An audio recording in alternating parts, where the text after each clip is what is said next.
In today's video, I'm going to teach you how to use keyframes in Capcut PC. If you've ever wanted to make your clips smoothly zoom, move, or rotate over time, keyframes are how you do it. Think of a keyframe as a bookmark that tells Capcut, at this moment, I want this setting to have this value. Capcut then fills in the motion between those moments for you. Start by opening your browser and heading to capcut.com. Launch the editor so you can work on your project. If you already have a project, open it. If not, create a new one so you have a timeline to work with. Next, look to the media panel and click your video to place it on the timeline you want to animate. Make sure the clip is selected so its controls appear in the right-hand inspector. Keeping the clip selected is important, otherwise the controls you need won't be visible. On the right side, open the basic panel. This is where you'll find foundational controls like position, rotation, opacity, and the one we'll use today, scale. Scale controls how large or small your video appears in the frame.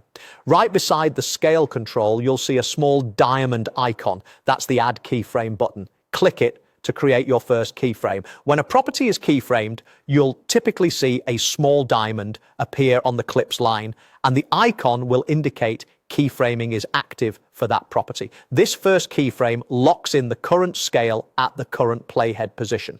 Now, move the playhead, the thin vertical line in your timeline, to the exact point where you want the animation to begin.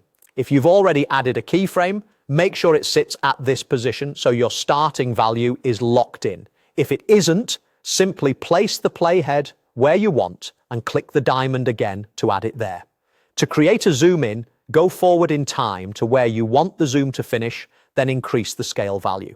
Capcut automatically adds another keyframe with the new scale, and the software animates the change between the 2 points. Press play to preview. If the zoom feels too abrupt, drag the second keyframe farther away to slow it down or bring it closer to speed it up. For the cleanest result, avoid extreme scaling that might make the image look soft. A range like 100% to 120 or 140% usually looks natural. If you make a mistake, use undo. If you can't see your keyframe diamonds clearly, zoom into the timeline for precision. The same approach works for other basic controls too. So once you're comfortable with scale, you can animate position or rotation in exactly the same way. Save your project and you're done.